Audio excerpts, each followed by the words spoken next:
रहती थी। सिमरन, आ गई हो तो इसे खाना खिला दो। बोल रही है तुम जब तक नहीं खाओगी ये भी नहीं खाएगी। क्या है विभा, तुम खा लिया करो ना, मुझे ऑफिस से आने में देर हो जाती है। और कोई छोटी बच्ची तो हो नहीं तुम जो खाना भी नहीं खाती हो कि दीदी आएगी तो ही खाऊंगी। हाँ हाँ, छोटी बच्ची ही समझ लो। और एक बात, जब आपको पता है कि मैं आपके बिना नहीं खाती हूँ तो रोज रोज क्यों बोलती हो? अरे क्या है ये, दोनों बहनें कम माँ बेटी ज्यादा लगती हो। अरे दीदी की शादी हो जाएगी तब क्या करेगी बोल? जब होगी तब की तब देखेंगे। मैं तो दीदी के साथ ही रहूंगी हमेशा। दोनों की शादी ऐसे घर में कर देंगे जहाँ दो भाई हो। खैर, मामला आया गया हो जाता है। एक दिन सिमरन के पापा जब घर आते हैं, तुम लोगों के लिए अच्छी खबर है। वर्मा जी है ना मेरे दोस्त, उन्होंने सिमरन बेटी के लिए रिश्ता बताया है। बहुत अच्छा लड़का है, सिमरन को भी पसंद कर लिया है और कल वो लोग आ रहे हैं सिमरन को देखने अपने घर। सिद्धांत अपने माता पिता के साथ सिमरन को देखने आता है। उसे सिमरन अच्छी लगती है और शादी तय हो जाती है। सिद्धांत की माँ कहती है, अब तो हम लोग ले जाएंगे जल्द ही अपनी सिमरन को यहाँ से। अरे हाँ, क्यों नहीं, आपकी ही है अब तो हमारी बेटी। दूर खड़ी विभा सब सुन रही होती है। अब तो दीदी की शादी हो जाएगी, फिर तो वो चली जाएंगी। दीदी के बिना मैं कैसे रहूंगी? कुछ न कुछ तो करना ही होगा जिससे दीदी की शादी ही ना हो। सभी के जाने के बाद क्या शादी के बाद दीदी हम लोगों के साथ नहीं रहेंगी? अरे नहीं तो फिर क्यों रहेगी, शादी हो जाएगी तो अपने घर चली जाएगी ना। तो मैं भी जाऊंगी उनके साथ, मेरा भी सामान पैक कर देना। अरे कैसे बात कर रही हो विभा, दीदी के ससुराल छोटी बहन नहीं जाती।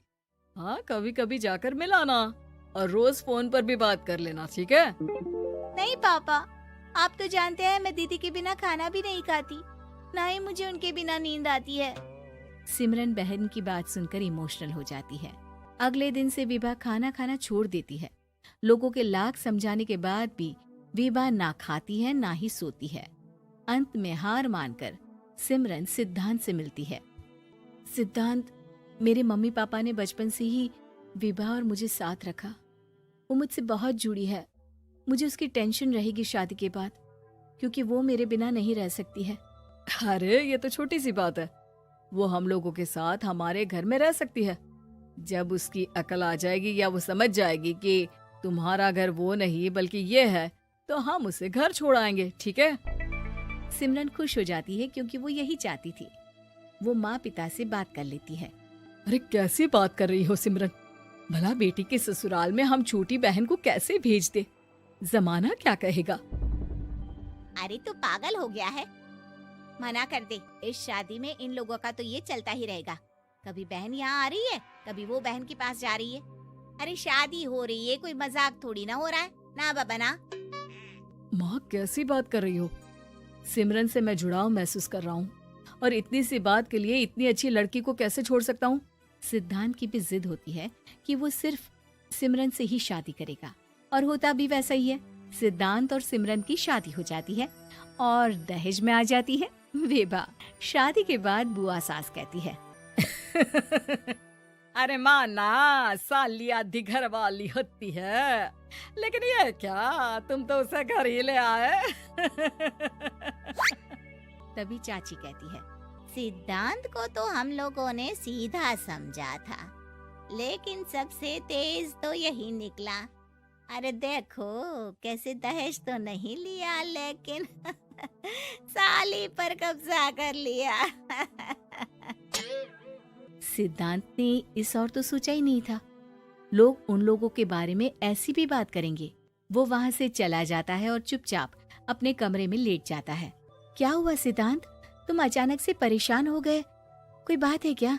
अरे नहीं, वो थक गया था ना, शादी की सारी तैयारी और रस्मों के बीच, सोच रहा हूँ थोड़ा आराम कर लूं।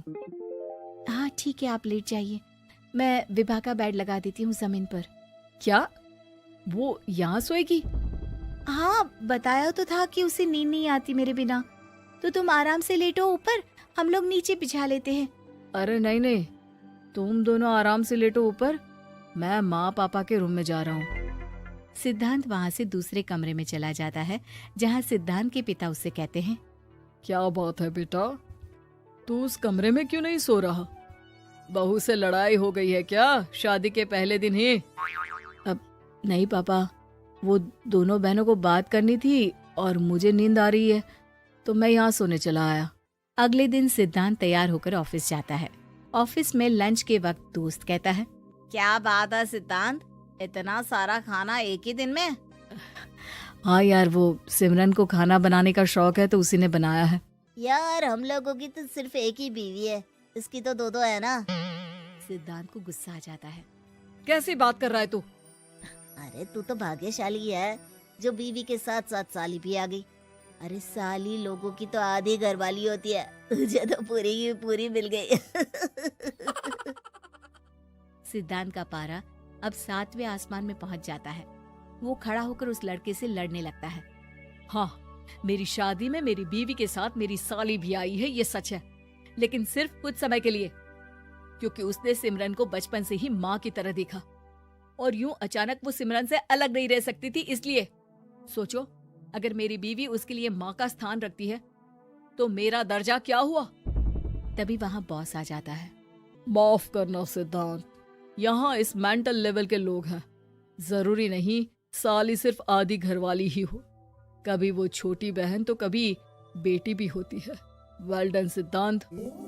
सिद्धांत को अब ऑफिस में कोई कुछ नहीं कहता, लेकिन आस पड़ोस का वो तो वही हाल रहता है। सिद्धांत ऑफिस से घर की ओर आ रहा होता है कि रास्ते में उसे अपनी कॉलोनी का दोस्त मिल जाता है। क्या बात है, चेहरे की चमक बता रही है, शादी से बड़ा खुश है तू, क्यों? हाँ यार, अच्छी लड़की और अच्छा परिवार मिलना कहाँ होता है जल्दी आजकल।